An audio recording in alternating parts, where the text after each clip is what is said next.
This is the Horse Radio Network. You're listening to The Stall and Stable Show, ideas for happy horsekeeping. Some people fear change. Others embrace it completely. I'm one of the people who loves change because I believe it often means new opportunities for adventure, for fun, and for learning. Today's episode embodies that belief as I welcome my guest, Yash Balasaria, the CEO of our new title sponsor, American Stalls.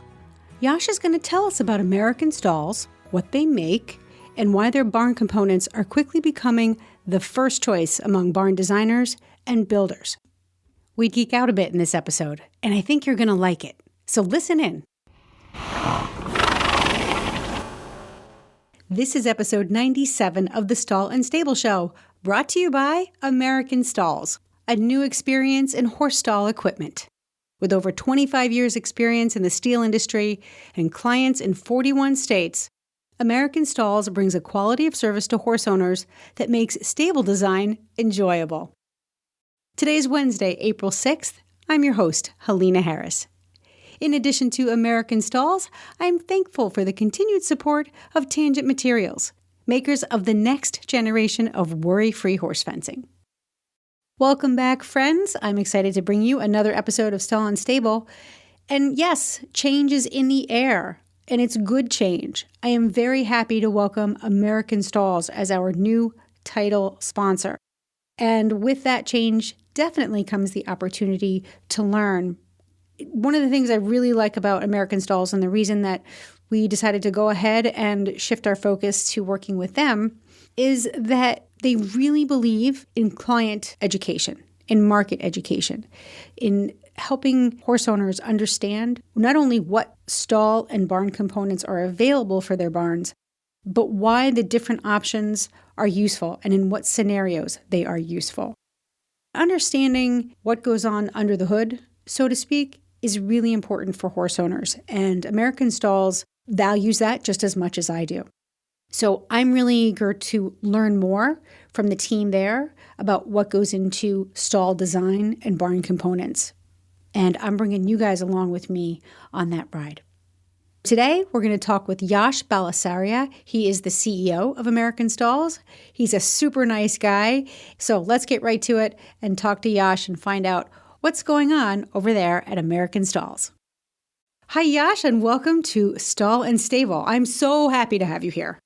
Thank you, Elena. I'm so happy to be here. Thank you for having me. Where I was talking about in the opener of the show, new opportunities and change. And the only thing constant is change. And I'm not one of those people who's afraid of it. I embrace it because it means new adventures, new opportunities, a time to learn. So today what I want to do is I want to learn more about American Stalls, and I want our listeners to learn more about American Stalls, because when you and I first spoke, you gave me the whole background, but there's so much more to your company. So we're going to dig into that today. Well, first of all, where are you based?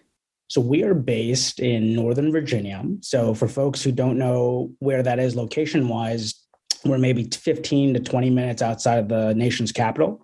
And then we're probably about 35 minutes away from Middleburg, the Plains, and Upperville. So you're right in the heart of horse country. That's right. And you have a facility there? You have a showroom? So we're a little bit spread out. So we have 3 facilities that we kind of have on the East Coast. So we have our sales headquarters here in Northern Virginia. We have a warehousing location in Baltimore. And then we have all of our manufacturing done in Missouri. So if I wanted to go stall shopping, is there a place you have in your headquarters where I could take a look at some of what you have? Yeah, you can come down to Baltimore where we store a lot of our products and we have a couple of displays. So you're more than welcome to come by Baltimore, or we can always take a short ride out to Middleburg to see some clients' projects as well. You know, there are very few things that I like more than shoe shopping, but stall shopping is probably right up there. All right, so let's get into a little bit about what you do. Not a little bit, a lot. Mm-hmm. What do you make? So we kind of make a little bit of everything. Do everything that goes into the barn, but the barn itself. So what does that mean is, we pride ourselves as a horse stall company, but we manufacture both the interior components and the exterior components that go into a barn. So that can mean anything from just the stall door. That's what the client needs. Or we can do everything in the barn. So that can mean the sliding horse stalls or the European stall fronts. We can do the partitions. We can do the Dutch doors. We can do paddock doors. We can do barn entry doors, windows, you name it. Okay. All those little bits and baubles that really give a barn character. That's right. Character and function. And function. One of the things that I have learned over the years is that no sharp edges, no pointy things, in fact, the smoother and the rounder we can make stuff, the safer our horses will be.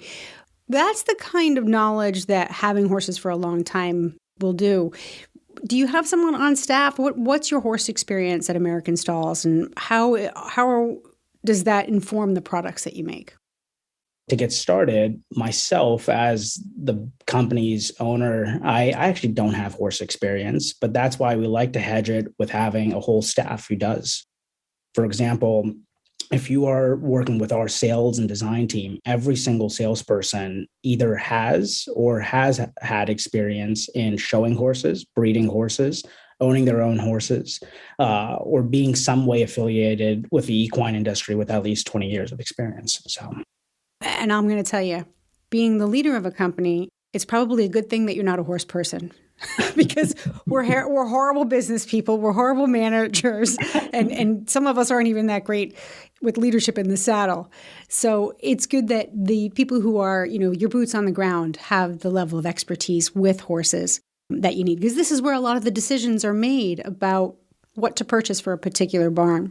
Absolutely. What kinds of projects do you find yourself fulfilling orders for? Are they small? Are they large? Is it all over the place?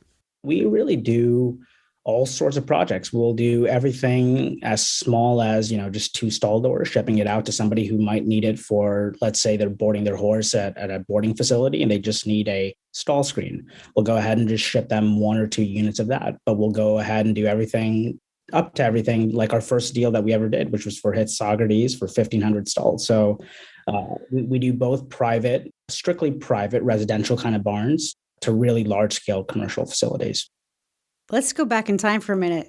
I want to know what you thought to yourself or what you said to yourself when you got the contract for the Hits 1,500 stalls. Were you making portable stalls at that point? And we're like, oh my God, now what do we do? Or was that size of a project a logical progression in the life cycle of the company? Yeah, of course. And Helena, do you mind if I actually give listeners a little bit of background in terms of how we even got into stall manufacturing? Would love that. Okay, perfect. So, for us, right, I mentioned that I'm not a equine individual, but now I'm an equestrian by association. Our family has been in steel manufacturing for, over about 32 years. We run 4 other businesses that go into steel making, construction, mining, power line hardware, transmission, and we kind of have offices spread out throughout the US and then globally as well. The way we got that Hits RFP deal was that they were just looking for some fabrication for 1,500 horse stalls. And my dad at the time, I wasn't involved with the business at the time, I was too young. But my dad, when he was looking to expand the business a little bit more, the equine market seemed really interesting, both from a standpoint of being able to bring in our steel fabrication knowledge for the products, but also kind of bringing in what has made our other businesses so successful, which is just a world-class client-centric approach. So when we got that RFP in 05, 06, 1,500 stalls, to us, it is a sizable project, but for the scale of the businesses that we run, it wasn't something that we couldn't handle. It was pretty routine from a manufacturing scheduling standpoint. But it was just a really neat project to get started with. Hits is a big name in the hunter jumper world, and it was really cool to be able to fabricate some high quality portable stall systems for them back in 05. And portable stall systems now, I'm wondering what your business is doing in terms of portable stall systems, because the amount of travel that folks have to do, the competitive venues are sort of dropping like flies lately, and stabling at whatever venues are left has become really important. And I think the size of on-site stabling has grown because of that. Are you seeing that? We definitely are seeing a consolidation of horse show venues. And a lot of that is because we're seeing facilities like WEC and Terra Nova that are coming in and really doing a really good job and being mindful about what kind of facilities they're building. And that means a lot of cash investment, right? So we are seeing more and more of a consolidation across the board with horse show venues. And that often leads, ironically, it often leads to less portable stalls and more high quality permanent barns, if that makes sense. Yes, yes. Okay. Yeah. Having toured through WAC recently, I like the permanence of those stalls. You mentioned that one of the things, so taking your experience from the steel business, that one of the things that really makes you unique is that you have this client-centric approach to delivering your products. What does that mean to you? What does client-centric look like to American Stalls? So in this equestrian business, right, particularly the space that we get to service, our clients are busy and they have a lot of different moving parts, whether that's in their own personal lives or in their personal lives in conjunction with their horses, right? And to us, when a client comes to us, we're really mindful of two things, or three things: their time. We're mindful of their horses, the horses' experience and their safety within the barn, but also their pocketbooks. I think a lot of times, often when you're dealing with the equine clientele that we're dealing with, people think that folks have just an unlimited pocketbook, right? And that's certainly not the case. And even if you do, you have to be mindful about the expenditures and stuff. So we're really mindful about, when you come to us for stall or flooring or barn door or window components, we're going to make sure that we treat your barn as if it's our barn, making sure that every single question that you have is answered. We have the right staff and team to make sure that you get the right service and the right answers to every single question that you might have. And I think that's important that you mentioned budget, because a lot of times spending a higher percentage of your budget on the front end of a project, setting the barn up properly, will save you money in the long term. But that's not always clear how that could happen. So proper selection of the components that you're going to use, whether it's European stall fronts or full height partitions. Do your customers come to you? Does the end user come to you first, or do you usually work with a builder or a designer? It really just depends project to project. I'd say, about 60% of our clients will come to us directly without a architect or builder connection prior. The other 40 to 50%, give or take, will come with an architect and builder in place. But lots of times those architects and builders don't have barn experience or equine experience. And that's where, whether we're working with the client itself or we're working with a firm like a builder and architect that does have equine experience or that doesn't, we're able to really guide them from a holistic standpoint. And so when you do deal with the customers directly, do you feel like most of them know what they want when they come to you, or they think they know what they want, and then you have to provide a little bit of education? I always say an educated customer is a great customer, because their satisfaction goes up when they know how to shop for what they need. Is there an element of client education, or do you find that most of them already really know what they need? I wish more of our clients would be well-versed in all things barn. But the fact of the matter is majority of our customers have an idea of what they want, but sometimes it might not be totally barn savvy and horse savvy as it should be, or they just might be misinformed. And I don't blame them. There's a lot of word of mouth information that folks pick up on, whether they're training at a particular barn and so forth. There's a lot of stuff to sift through in today's internet age, right? Oh, so my God, it's overwhelming. And you don't know who's right. Everybody is a armchair quarterback. Yeah. And do it my way. That's right. And for us, that's the reason why clients come to us is, and coming back to the customer centric approach, right? It's all about client education. It doesn't matter whether you're spending $2,000 with us or you're spending $200,000 with us. Our biggest thing is how do we get you the most bang for your buck? That means building the safest equipment for you to make sure that what you were alluding to earlier when we first started, round and beveled edges, making sure there's no sharp corners, that the finishes are all non-toxic, and the way we even prep the steel, whether it's a galvanized steel, a stainless, or we're maybe putting in some aluminum components to make sure that you're getting a product that's going to be in your budget, but that's also going to strike a balance with longevity and durability. It's all important to us, and we have to educate our clients, because if they're not educated, all of a sudden you've spent $15,000 or $150,000 and you don't have a barn that's functioning for you. And now it's time to take a quick break to hear from Tangent Materials, makers of Tangent Fencing.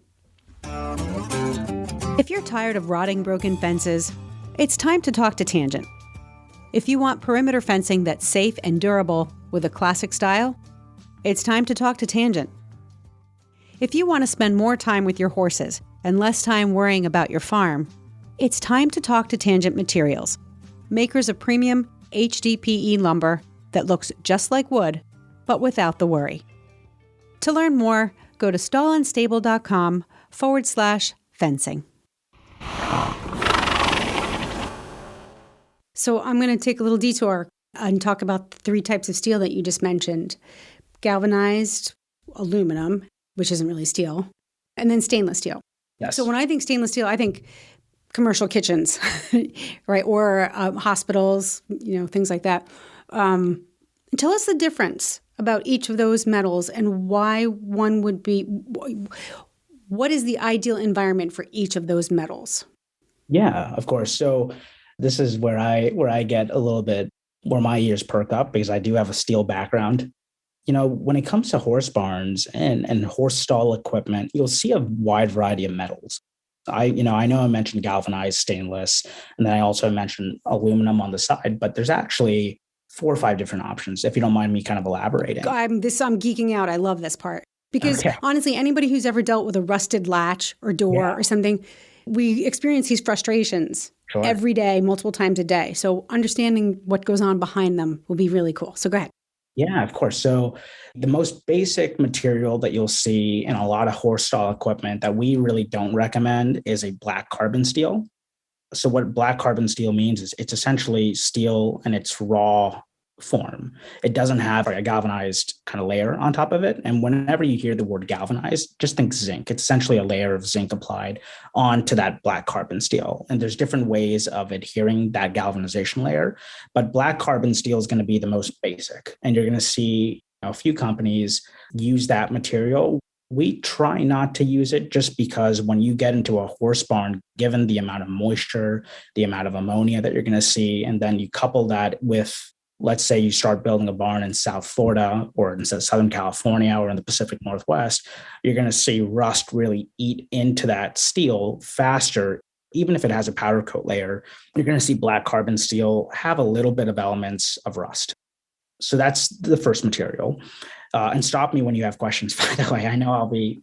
No, I'm fascinated. Okay. So the next material will be pre-galvanized steel, which is what we use to build about 98% of our products are using a pre-galvanized steel material. And what that means is that we purchase the steel in bulk from a supplier, and that steel will be a black carbon steel with a galvanization layer on the exterior of that tubing. And that, there will be a thin layer of zinc film that protects that black carbon steel underneath it from rust. And then on top of that pre-galvanized material, we'll go ahead and do a powder coat finish on top of that. One more thing to consider before we go into stainless and hot dip galvanized is when you're welding pre-galvanized material, let's say you have 2 pieces of steel tubing. You have, let's say, a round bar for, the straight bars in a horse stall, and then you have the frame. The place where that's going to make impact on the weld, that's going to be where that heat, the high heat's going to eat into the zinc layer. So that zinc layer is completely gone. There's a couple of options to consider when you're shopping for horse stalls. Is whenever we're sending projects down further down south from, like, let's say North Carolina, South Florida especially, we'll go ahead and always do a zinc rich prime on every single weld. That kind of provides a little extra layer of rust protection. Because that's where the rust happens, at those points where the pieces connect, at the weld points. Okay. Because once you cut through that layer, you're now exposing the underlayers. Exactly. And it doesn't take much for moisture and stuff like that to get in there. Got it. You actually nailed it, Helena, is the rust will always happen in the welds and then in the bottom portion of a stall component. So for example, we just refurbished 3 European stall fronts for a customer. These stalls were 16 years old. looked beautiful. The only issue was that there was a lot of rust in the base plates and then in the welds. So we went ahead and sandblasted everything and then powder coated, and the stalls look like brand new. So it's pretty cool. But now, do you do that on site? No, we actually have it shipped back to our facility, and we'll go ahead and sandblast it and refinish it. And then if there's any hardware that we need to replace, like bolts and stuff, we'll go ahead and do that as well. But pre-galvanized, that's the thing about pre-galvanized steel. Another thing to really quickly consider, a lot of times you'll see a lot of products have a grind on the welds. There's a lot of companies, and we offer it too, that will offer to weld every single grind down. And that way, when you're looking at the product, it looks like there's no welds. It's smooth and seamless. Right. But there's an issue with that. And we'll go ahead and grind the welds. It's an extra cost as well. So whenever I'll give you an example. Let's say we're doing a project in Middleburg. It'll feature all of our pre-galvanized material, and we'll go ahead and offer the client the opportunity to ground down the welds if they'd like. And then we'll do a powder coat finish.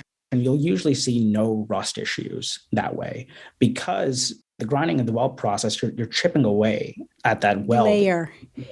Yeah. So although it looks beautiful, you're going to see rust issues at that grinded down weld. So what does it look like when it's not grounded down?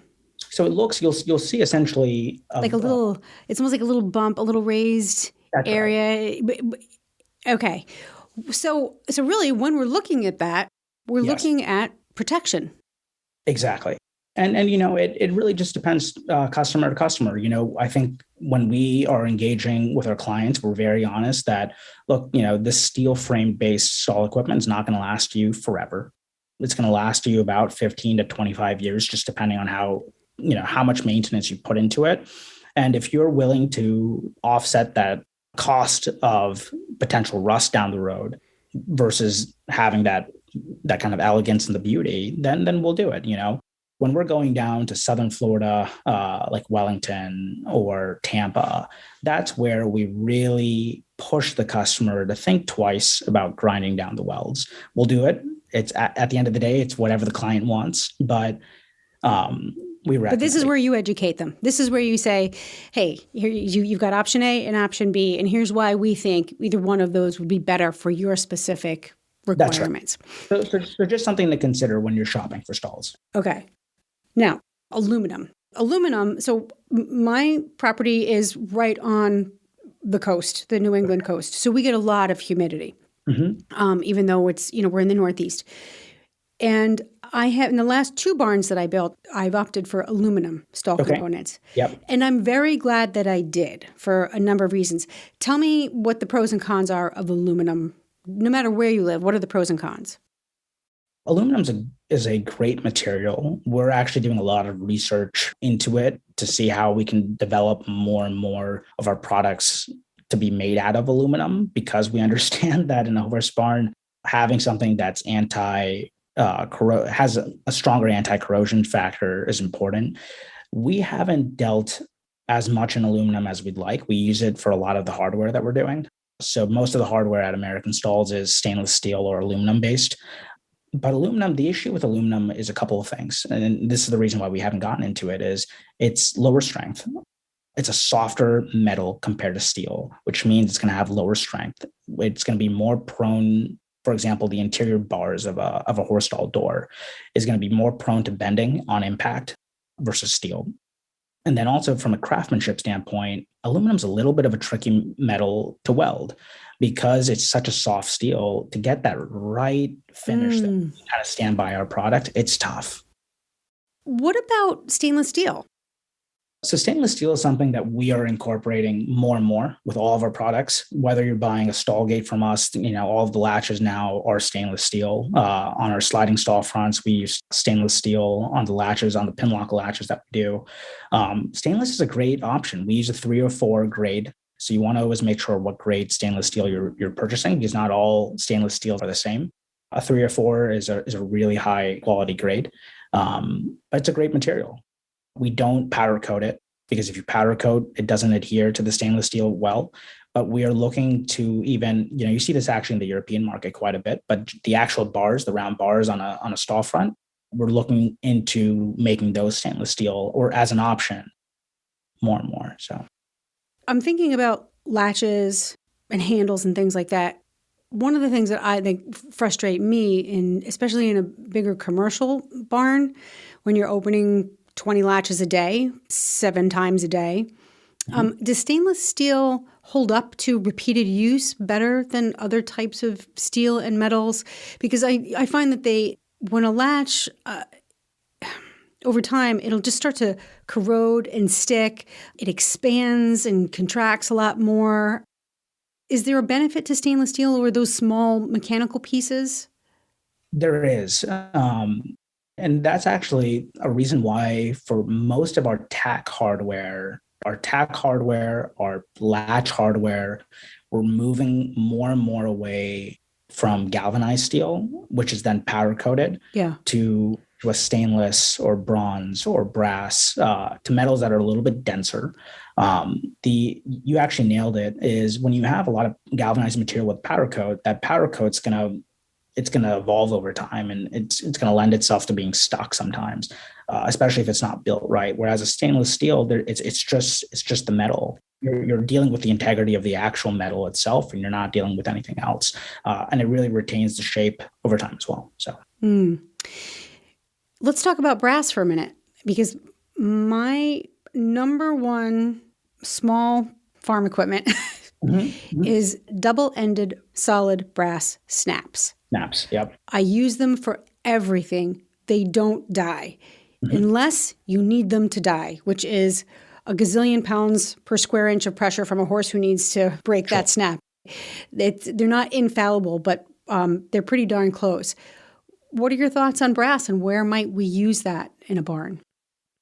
Yeah, so we've been using brass a lot more, and I think a lot of the companies in the industry have been doing it for a while. But it's just as end caps. It's a nice decorative piece. Another thing that I actually really like brass for, and I'm really, really excited, we haven't released it just yet, but we're developing some in-house pieces of tack hardware that are going to be brass and then bronze based, that are just a little bit higher end and they feel more elegant. But the beauty of brass is what you mentioned. It's a strong metal. And another thing which is really neat about it, you mentioned the double end snaps, but let's say you have a brass bridle hook. Over time, the moisture of that leather and how it is and when it's hung is going to somewhat eat into the brass. But the discoloration that you see in the brass is actually quite beautiful. It actually is not a deterrent like what rust looks like, right? Right. So the patina on a brass is quite beautiful as it ages, and it kind of has some more character for your barn. So overall, brass is a great material. We use it right now for decorative stuff like the end caps or the brass finials for the European stall fronts on the post. But we're looking to do more and more hardware, tack hardware from it. So yeah. Is it terribly more expensive than, it's worth it. But it's one of those things that I feel like, and now again, I'm just talking about snaps, but it's the solid brass snaps are about twice the price of any other snap out there, but I buy a heck of a lot less of them. And it's just nice when you have something that you can rely on. So it might be a more expensive metal, but it's worth it. It's worth it. Yep.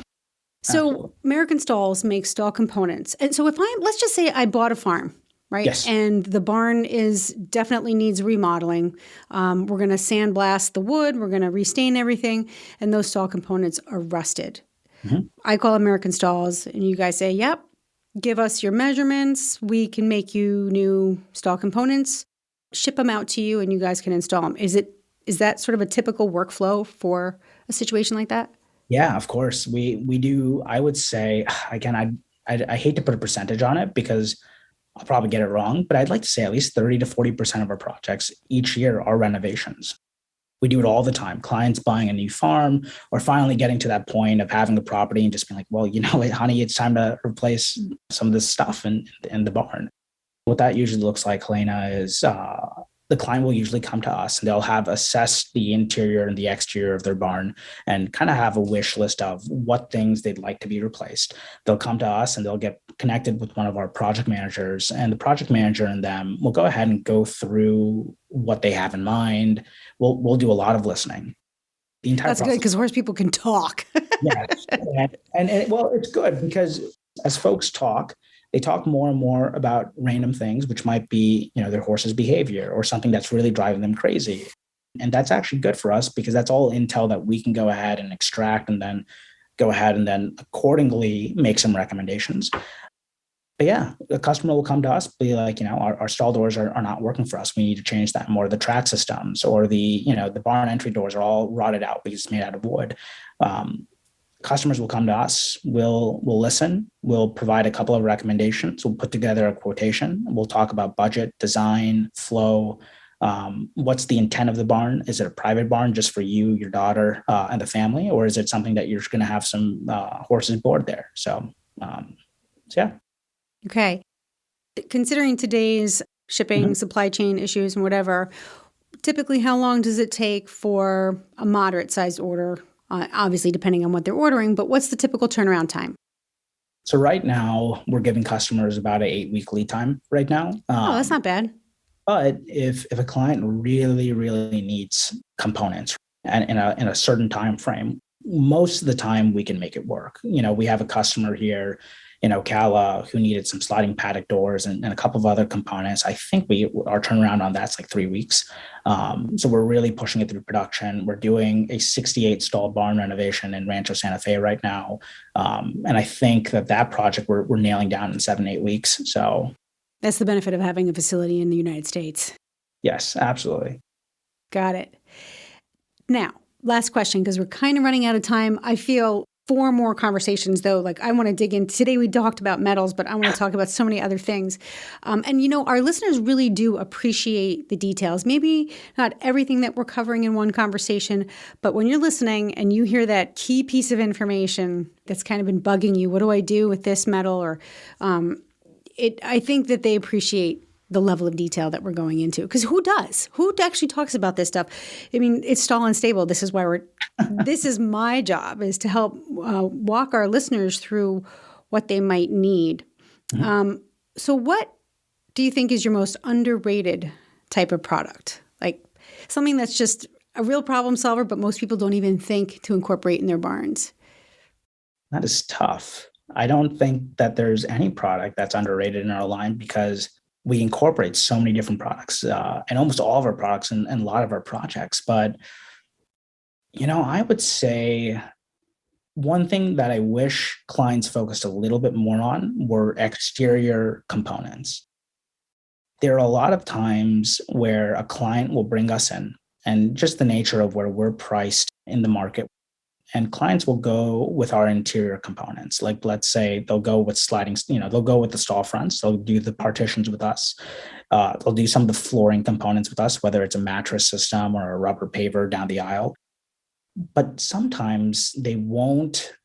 Sometimes they'll have their contractor go ahead and do their barn entry doors or their Dutch doors or their windows, or because of the budget, they won't do any sort of windows or Dutch doors or paddock doors. And the reason why I say it's underrated is a couple of different things. When you have a certain level of fabrication on the interior and you can't match it on the exterior, that's a disconnect between aesthetics. Also, for me, it's a disconnect between functionality in terms of how we think about door swings or how we manufacture the hinges to smoothly operate and stuff.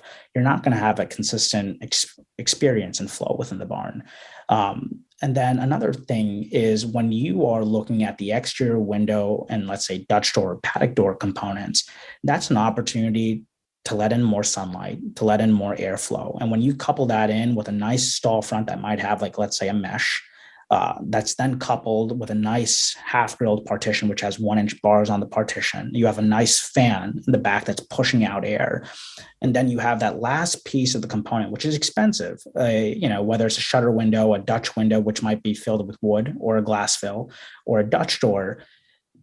The ability to have that combination, and an exterior component, a nice stall front, a partition, a fan system, you'll walk into that barn every single time, and that's a healthy barn. What does a healthy barn mean? That means it's well ventilated. There's less bacteria growth because of the amount of sunlight you're putting in there, and it just doesn't smell. So I would say exterior components it's often one of the last things clients will look at because the interior is really the show-stopping element of it. That's where you're going to be spending so much of your time. But man, I wish we could drive more clients to prioritize the Dutch doors and the windows too. So that continuity of materials and is important. I can attest to that. 100%. And this is where a lot of my clients fall short. They fail to map their workflow when they're working with horses from the beginning, from the minute they enter the barn. It's how are you entering? How do you slide the door open? Do you swing the door open?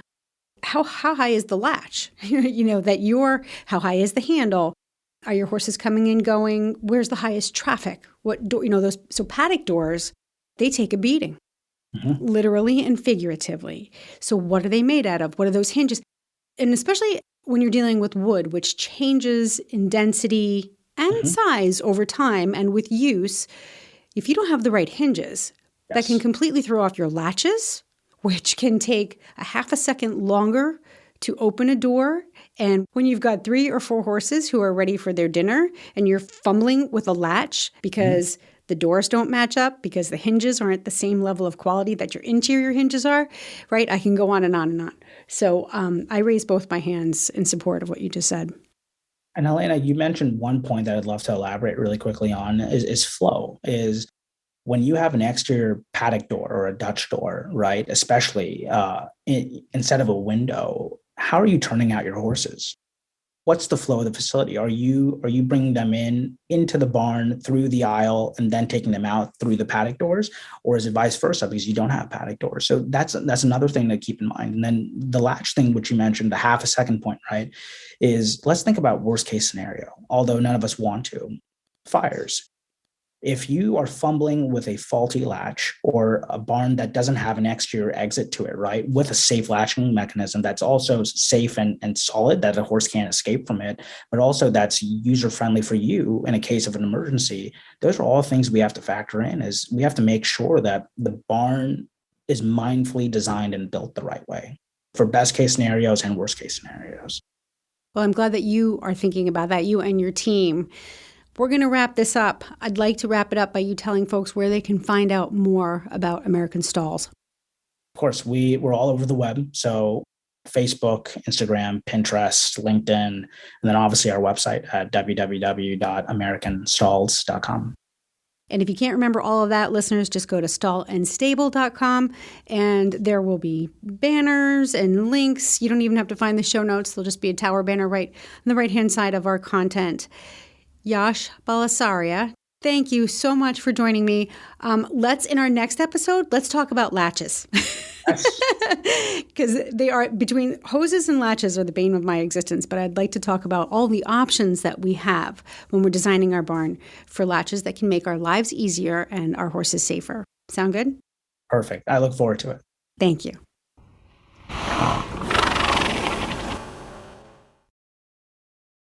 Well, I hope you learned something like I did. We geeked out a bit, and I know every time we geek out, I get emails from listeners saying, thank you so much for geeking out. Now, there's probably a bunch of you who are rolling your eyes, but yeah, we got to geek out every once in a while, and it was a pleasure to do that with Yash this time. If you have questions for American Stalls, for Yash, or any of their product specialists, send me an email. If you'd like to stay up to date on what's happening at Stall and Stable, go to our website and sign up for our email list. We do not bombard you with messages, but if there's something really cool or interesting that we think you'll want to know about, we'll send out the occasional email. So make sure you check stallandstable.com, subscribe to the podcast, and join our mailing list if you want to stay up to date. And if you like this episode, I would really appreciate it if you would share it with a friend.